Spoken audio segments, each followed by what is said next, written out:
નમસ્કાર વિદ્યાર્થી મિત્રો, આજે એક અગત્યનો ટોપિક લઈશું કે વિદ્યુત રાસાયણિક કોષ એ વિદ્યુત વિભાજન કોષ તરીકે ક્યારે વર્તે, એટલે કે વીજ પ્રવાહની દિશા ક્યારે ઉલટાવી શકાય.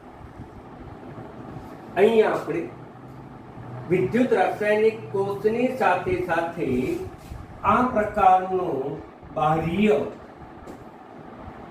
વીજ દબાણો યાની કે પોટેન્શિયલ લગાડેલું છે. બાહ્ય વીજ દબાણ, બાહ્ય વીજ દબાણ જેને આપણે કહીશું પોટેન્શિયલ, જેને બાહ્ય પોટેન્શિયલ તરીકે પણ ઓળખીશું.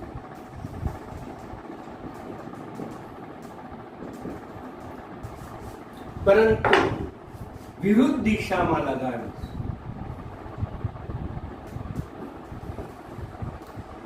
આના માટે શબ્દ વાપરીશું પોટેન્શિયાલિટી માટે E, બાહ્ય માટે એક્સટર્નલ. જ્યારે બાહ્ય દબાણ શૂન્ય હોય, બાહ્ય દબાણ શૂન્ય, બાહ્ય વીજ દબાણ વિરુદ્ધ દિશામાં લગાડેલું નથી, ત્યારે આ ઝીંક છે એ એનોડ તરીકે વર્તશે અને કોપર એ કેથોડ તરીકે વર્તશે. ઝીંક ઉપર ઓક્સિડેશન થશે અને કોપર ઉપર રિડક્શન થશે. એટલે ઝીંક ઉપર ઓક્સિડેશન પ્રક્રિયા થશે અને કેથોડ ઉપર રિડક્શન પ્રક્રિયા થશે. નંબર 2, ઇલેક્ટ્રોનનો પ્રવાહ. તો એ વખતે ઇલેક્ટ્રોનનો પ્રવાહ એ ઝીંક ધ્રુવ તરફથી કોપર ધ્રુવ તરફ થશે, એટલે ઝીંકથી કોપર તરફ થશે. નંબર 3, વીજ પ્રવાહની દિશા. બરાબર ધ્યાન આપો. વીજ પ્રવાહની દિશા ઇલેક્ટ્રોનની દિશા કરતા વિરુદ્ધ થશે, એટલે કહી શકીશું કોપર થી ઝીંક તરફ. આ પ્રકારનું બાહ્ય પોટેન્શિયલ શૂન્ય હોય ત્યારે ઝીંક એનોડ તરીકે વર્તે છે, કોપર કેથોડ તરીકે વર્તે છે. ઇલેક્ટ્રોનનો પ્રવાહ એ ઝીંકથી એનોડથી કોપર કેથોડ તરફ જાય છે. જ્યારે વીજ પ્રવાહ એ વખતે વીજ પ્રવાહ એ કોપર ધ્રુવથી ઝીંક ધ્રુવ તરફ જાય છે. એ વિદ્યુત રાસાયણિક કોષ તરીકે વર્તે છે ત્યારે. અને એ વખતે ઈ સેલનું મૂલ્ય આપણે શોધેલું છે 1.1 વોલ્ટેજ. હવે 3 વિકલ્પો વિચારીશું. પહેલો વિકલ્પ, જો બાહ્ય વીજ દબાણ, બાહ્ય પોટેન્શિયલનું મૂલ્ય 1.1 કરતા ઓછું લગાવો, ત્યારે આ જ પરિસ્થિતિમાં કાર્ય થશે. એટલે કે ઝીંક એનોડ તરીકે, કોપર કેથોડ તરીકે, ઝીંક ઉપર ઓક્સિડેશન થશે, કોપર ઉપર રિડક્શન થશે. ઇલેક્ટ્રોનનો પ્રવાહ ઝીંકથી કોપર તરફ જશે, જ્યારે વીજ પ્રવાહ એ કોપરથી ઝીંક તરફ જશે. એ વખતે કોપર ધ્રુવ યાની કેથોડ, એની ઉપર રિડક્શન થાય. Cu+2 + 2 ઇલેક્ટ્રોન કોપર, એટલે કોપર સલ્ફેટનો ભૂરો રંગ એ કોપર +2 ને આભારી છે. રિડક્શન થવાથી આની સાંદ્રતા ઘટે, અને આની સાંદ્રતા ઘટે તો ભૂરા રંગની તીવ્રતા ઘટે. ભૂરા રંગની તીવ્રતા ઘટે. MCQ માં બરાબર ધ્યાન આપજો. તો ભૂરા રંગની તીવ્રતામાં ઘટાડો થાય. આ મૂલ્ય 0 હોય ત્યારે પણ ભૂરા રંગની તીવ્રતા ઘટે. મૂલ્ય બાહ્ય એક્સટર્નલ પોટેન્શિયલ 1.1 કરતા ઓછો હોય તો આની આ જ પરિસ્થિતિમાં કાર્ય થશે. આ ન થાય, એના કરતા ઓછું.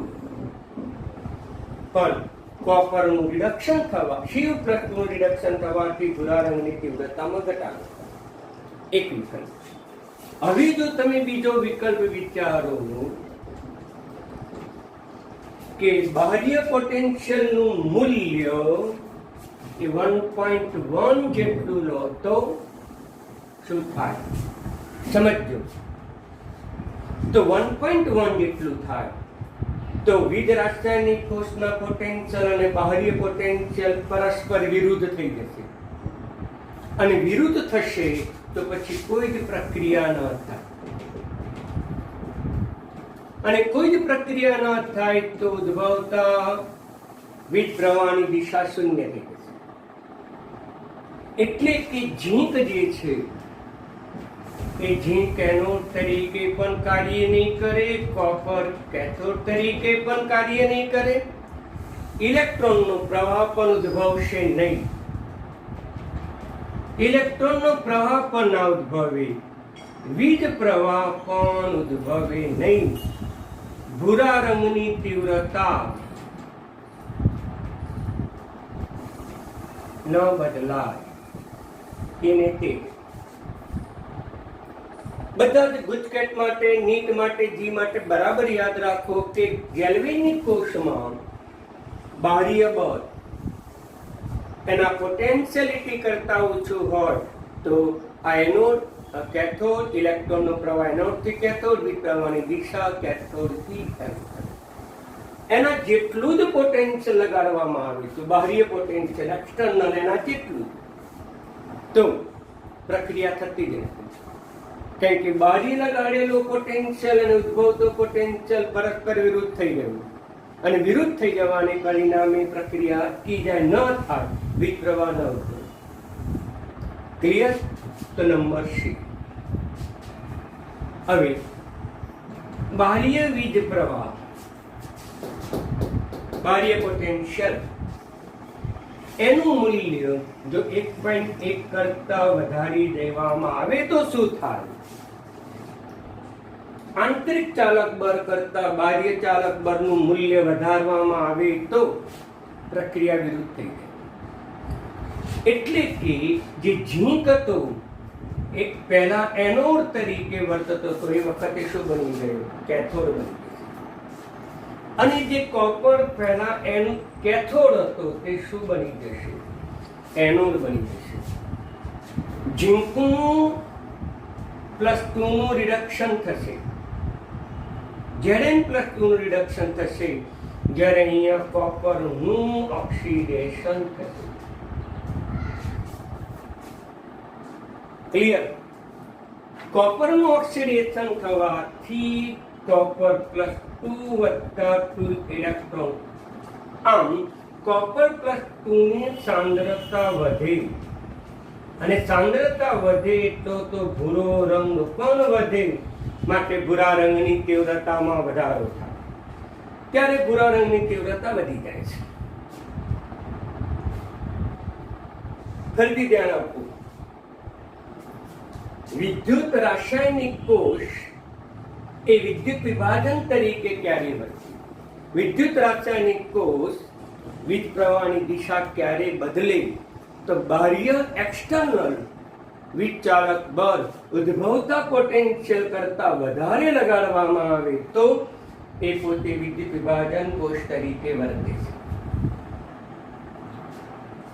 બાહ્ય વીજ ચાલક બળ શૂન્ય લાગો ત્યારે એનોડ તરીકે વર્ત્યા, કેથોડ તરીકે એનોડ તરીકે વર્તે ત્યારે ઝીંકનું ઓક્સિડેશન થાય, ઝીંકનું ઓક્સિડેશન થાય, પરિણામે એ ધ્રુવ પર કયો વીજભાર આવે? માઇનસ. એટલે એ વખતે ઝીંક માઇનસ વીજભારિત બની જશે. કોપરનું રિડક્શન થાય, કોપર +2 નું રિડક્શન થાય, કોપર બને, એટલે આ બની જશે માઇનસ, તો આ બની જશે સાપેક્ષમાં પ્લસ. ક્યારે? આ હોય ત્યારે. એટલે એ વખતે ઝીંક ધ્રુવ એ માઇનસ બનશે અને કોપર ધ્રુવ એ પ્લસ બનશે. એ જ પ્રકારે બાહ્ય ચાલક બળ વિરુદ્ધ દિશામાં 1.1 કરતા ઓછું હોય તો આ જ પ્રકારની પરિસ્થિતિ થશે. એ વખતે ઝીંક એ પોતે ઋણધ્રુવ તરીકે અને કોપર પોતે ધનધ્રુવ તરીકે. Clear concept? હવે જ્યારે બાહ્ય ચાલક બળ આમાંથી ઉદ્ભવતા પોટેન્શિયલ જેટલું જ લગાડવામાં આવે તો કોઈ પ્રક્રિયા થતી નથી. એનોડ કે કેથોડ ઉપર કોઈ પ્રક્રિયા થતી નથી. કોઈ ધન વીજભારિત કે કોઈ ઋણ વીજભારિત પણ ઉદ્ભવી શકતો નથી. વીજ ચાલક બળ શૂન્ય, આઈનું કિંમત શૂન્ય બને. રંગની તીવ્રતામાં પણ ફેરફાર થતો નથી. હવે પ્રશ્ન એ થાય કે જો બાહ્ય વીજ ચાલક બળ 1.1 કરતા વધારી દેવામાં આવે તો જે ઝીંક પહેલા એનોડ તરીકે વર્તતો હતો હવે કેથોડ તરીકે વર્તશે. એની ઉપર રિડક્શન થશે. Zn+2 વત્તા 2 ઇલેક્ટ્રોન ઝીંક. પરિણામે આ જ પરિસ્થિતિમાં જે ઝીંકનો સળિયો છે એ +V બની જશે. કોપરનું ઓક્સિડેશન થશે અને એ વખતે કોપર ઉપર આ 2 ઇલેક્ટ્રોન વીજભાર રહી જાય છે એટલે એ બની જશે માઇનસ વીજભારિત. એટલે એ વખતે કોપર બની જશે માઇનસ વીજભારિત અને એ વખતે વીજ પ્રવાહની દિશા અને ઇલેક્ટ્રોનની દિશા બદલાઈ જશે. ઇલેક્ટ્રોનની દિશા આમ જશે જ્યારે વીજ પ્રવાહની દિશા. આ ચિત્ર ક્યારે આવે? આ પરિસ્થિતિ, આ શરતનું પાલન થાય ત્યારે. ક્લિયર? એટલે વિદ્યુત રાસાયણિક કોષ એ વિદ્યુત વિભાજન કોષ તરીકે ક્યારે વર્તે તો ઉદ્ભવતા ઈ સેલ કરતા બાહ્ય વીજ દબાણ વધુ લેવામાં આવે તો પછી એના ચિહ્નો પણ બદલાઈ જાય, ધ્રુવ પર થતી પ્રક્રિયા પણ બદલાઈ જાય, ઇલેક્ટ્રોનનો પ્રવાહ પણ બદલાઈ જાય અને વીજ પ્રવાહની દિશા પણ બદલાઈ જાય.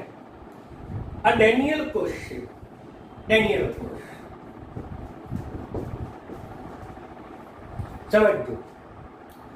ડેનિયલ કોષમાં ઝીંક ક્યારે કેથોડ તરીકે વર્તે તો ડેનિયલ કોષનો ઝીંક ક્યારે કેથોડ તરીકે વર્તે કે જ્યારે બાહ્ય ચાલક બળ એ 1.1 કરતા વધારે લગાડવામાં આવે ત્યારે તે ઝીંક કેથોડ તરીકે વર્તે. ડેનિયલ કોષમાં કોપર +2 સાંદ્રતા ક્યારે બદલાય નહીં? કેમ ન બદલાય? ક્યારે ન બદલાય? તો કે બાહ્ય વીજ ચાલક બળ 1.1 વોલ્ટેજ જેટલું લગાડવામાં આવે ત્યારે. કોપર +2 સાંદ્રતા વધે. ક્યારે વધે? તો Cu+2 માં. માંથી Cu+2 થાય ત્યારે, Cu+2 સાંદ્રતા વધે ત્યારે, ભૂરો રંગ વધે ત્યારે, એટલે આ શરતનું પાલન થાય. આ શરતનું પાલન હોય તો એનોડ, આ કેથોડ. આ શરતનું પાલન થાય તો જે એનોડ હતો કેથોડ બની જશે અને કેથોડ હતો તે એનોડ બની જશે. પરિણામે એ વિદ્યુત રાસાયણિક કોષ એ વિદ્યુત વિભાજન કોષ તરીકે વર્તશે. Clear concept? આવું બધા જ વીજ રાસાયણિક કોષ માટે લાગુ પાડી શકાય. વીજ રાસાયણિક કોષમાંથી ઉદ્ભવતા પોટેન્શિયલ કરતા વધુ પોટેન્શિયલ બાહ્ય પોટેન્શિયલ લગાડવામાં આવે તો એ વિદ્યુત રાસાયણિક કોષ એ કેવો બની જાય? વિદ્યુત વિભાજન કોષ તરીકે વર્તે છે. ક્લિયર? એટલે મેં મારા ટેમ્પલેટમાં શરૂઆતમાં આ માહિતી મેં લખેલી છે, બરાબર અભ્યાસ કરજો.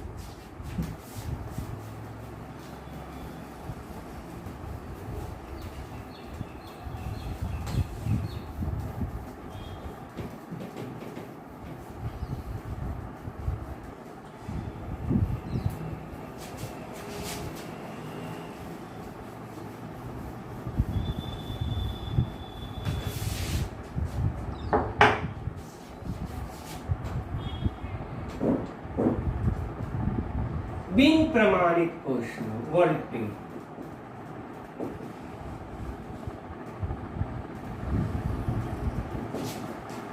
પોટેન્શિયલ, પોટેન્શિયલ પણ કહેવાય, વોલ્ટેજ પણ કહેવાય, EMF પણ કહેવાય.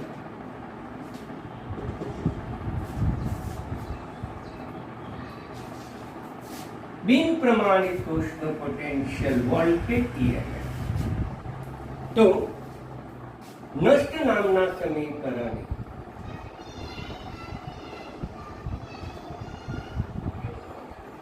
નષ્ટ નામના વૈજ્ઞાનિકે એ સમીકરણ આપ્યું અગત્યનું છે, જેને આપણે નષ્ટ સમીકરણ તરીકે. બિન પ્રમાણિત કોષનો વોલ્ટેજ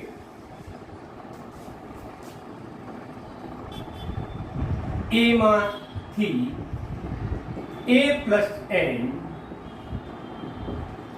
આ આપણી એક વ્યાપક વિદ્યુત રાસાયણિક પ્રક્રિયા છે. આ વિદ્યુત રાસાયણિક પ્રક્રિયામાં આ ઘન પદાર્થ છે, આ પણ ઘન પદાર્થ, આ આયન છે.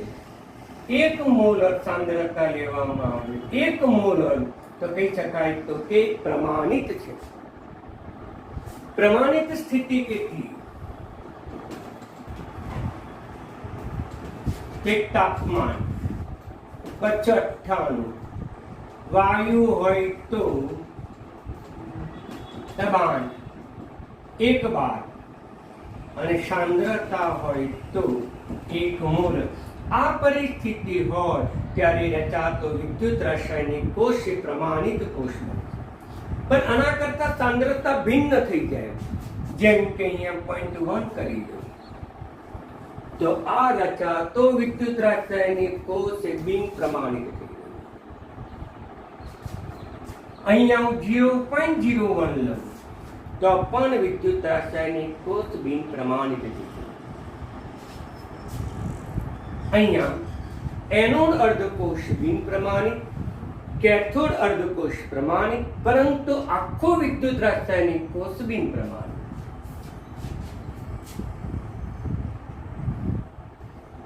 હવે આ લઈએ. એનોડ અર્ધકોષ પ્રમાણિત, કારણ કે 1 મોલર સાંદ્રતા છે. કેથોડ અર્ધકોષ બિન પ્રમાણિત, પરંતુ આખો વિદ્યુત રાસાયણિક કોષ એ બિન પ્રમાણિત. એ જ પ્રમાણે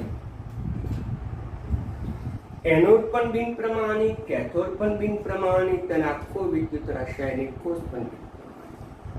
સાંદ્રતા 1 મોલર કરતા ઓછી કે ભિન્ન આપેલી હોય ત્યારે તેને બિન પ્રમાણિત કોષ તરીકે આપણે ઓળખીશું. એ જ રીતે વાયુરૂપ ધ્રુવ હોય, platinum H2 H+, Cu+2 Cu, એક વિદ્યુત રાસાયણિક કોષ છે. આ વાયુ છે, આ આયન છે, આ પણ આયન છે. આ સોલિડ વિદ્યુત ધ્રુવ છે, આ સોલિડ વિદ્યુત. અહીંયા 1 મોલર સાંદ્રતા, 1 મોલર સાંદ્રતા વાયુ છે, 1 બાર દબાણ. તો આ એનોડ પણ પ્રમાણિત, કેથોડ પણ પ્રમાણિત, આખો વિદ્યુત રાસાયણિક કોષ પણ પ્રમાણિત. પરંતુ અહીંયા 0.1 મોલર લઈ લો તો એનોડ બિન પ્રમાણિત, કેથોડ પ્રમાણિત, આખો વિદ્યુત રાસાયણિક કોષ બિન પ્રમાણિત. એ જ પ્રમાણે અહીંયા 0.5 લઉં તો પણ બની ગયો બિન પ્રમાણિત છે, બિન પ્રમાણિત કોષ. એ જ પ્રમાણે અગત્યના બધા MCQ છે, 1 મોલ, પરંતુ અહીંયા હું 1.1 બાર કરી દઉં તો આખો વિદ્યુત રાસાયણિક કોષ બિન પ્રમાણિત. પહેલા પ્રમાણિત સેલ અને બિન પ્રમાણિત સેલ બરાબર ઓળખો. આટલી શરતનું પાલન થાય તો બધા પ્રમાણિત. આ શરતનું પાલન થતું નથી, બિન પ્રમાણિત. અહીંયા સાંદ્રતા 1 મોલર, સાંદ્રતા 1 મોલર, પરંતુ વાયુનું દબાણ 1 બાર નથી, 1 બાર કરતા ભિન્ન છે, માટે આખો વીજ રાસાયણિક સેલ બિન પ્રમાણિત. Clear concept. સાંદ્રતા 1 મોલર હોય, એક વાતાવરણ દબાણ હોય તો પ્રમાણિક. 1 મોલર સાંદ્રતા અને એક વાતાવરણ 1 બાર સાંદ્રતા કરતા ભિન્ન હોય તો બધા બિન પ્રમાણિક. ટૂંકું તક મેં તમને માહિતી આપી દીધી. તો પછી એનો વોલ્ટેજ કોની મદદથી શોધીશું? નષ્ટના સમીકરણને આધારે મેળવીશું. અને નષ્ટ સમીકરણ એ ઉષ્માગતિશાસ્ત્ર ને આધારે મેળવી શકાય. ઉષ્માગતિશાસ્ત્રના આધારે મેળવે. ધારો કે એક વ્યાપક સમીકરણ લઈએ. એના A મોલ, B ના B મોલ, C ના C મોલ, D ના D મોલ વચ્ચે પ્રક્રિયા થાય છે. તો E cell is equal to E0 cell minus RT NF ln Q. મિત્રો આ જે સૂત્ર છે એ સૂત્ર આપણે સીધું સ્વીકારી લેવાનું છે. આપણા અભ્યાસક્રમમાં એની સાબિતી છે નહીં. અન્ય આગળ અભ્યાસ કરો SOITYમાં ત્યારે એની સાબિતી છે, પણ આપણે સાબિતીમાં પડવું નથી, કારણ કે સમય વધારે જાય. આપણે તો સૂત્રનો જ ઉપયોગ કરવાનો છે. સીધું આપણા પાઠ્યપુસ્તકમાં સૂત્ર આપ્યું છે એટલે સૂત્ર વારંવાર ઉપયોગ કરીશું, યાદ રાખીશું. જ્યાં E cell શું છે? બિન પ્રમાણિક કોષનો વોલ્ટેજ. E0 cell મિત્રો તમને ખબર જ છે, કોઈ પણ શૂન્યની ઉપર 0 લખો એટલે પ્રમાણિક. એટલે પ્રમાણિક કોષનો વોલ્ટેજ.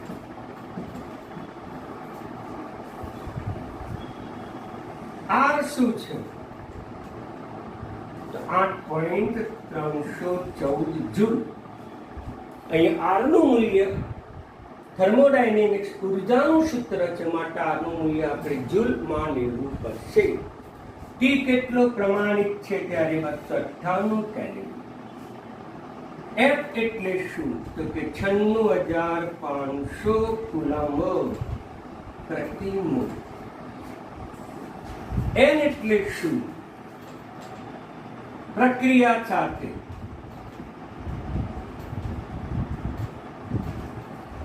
સંકળાયેલા ઇલેક્ટ્રોન અથવા ઓક્સિડેશન આંકમાં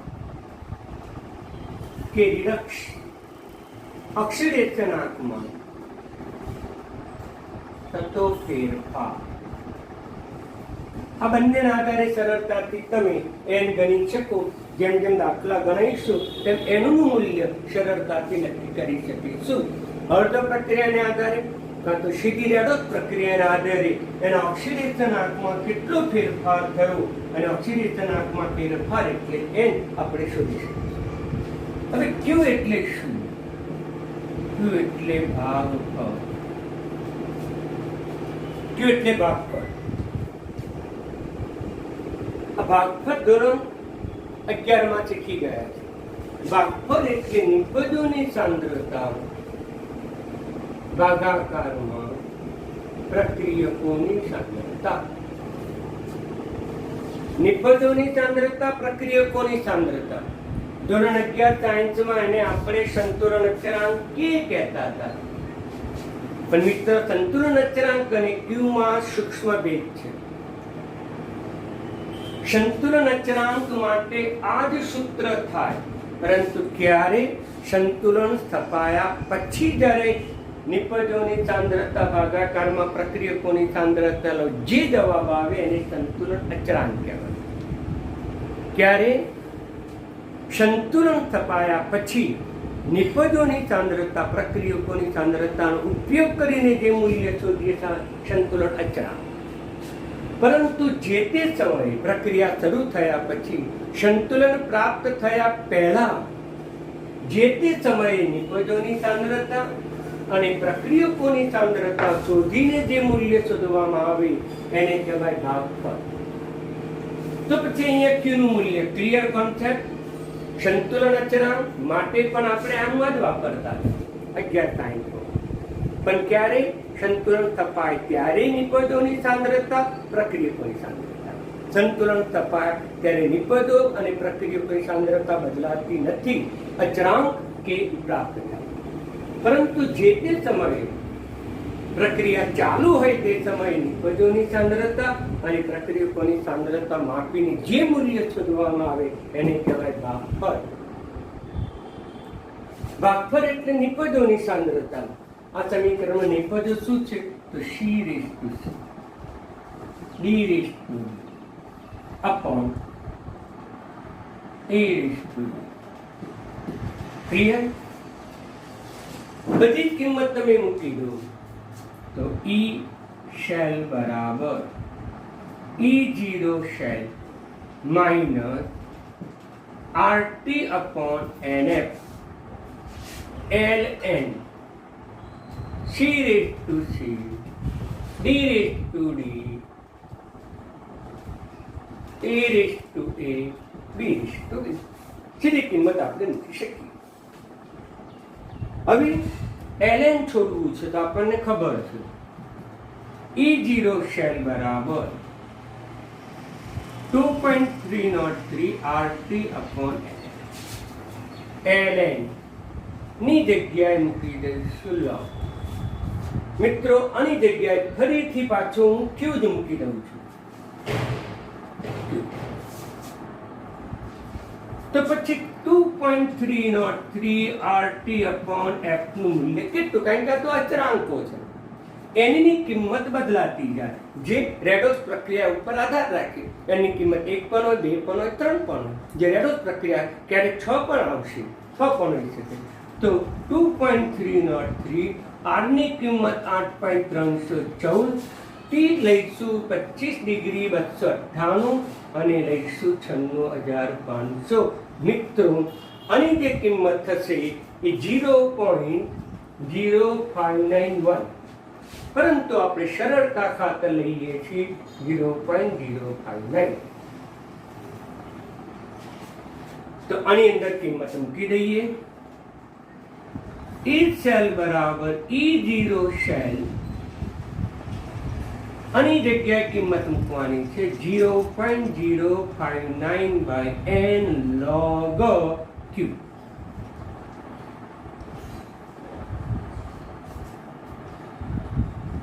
અહીંયા મેં સાબિતી આપી છે, પરંતુ વિદ્યાર્થી મિત્રો આ સૂત્ર આપણે યાદ રાખીશું.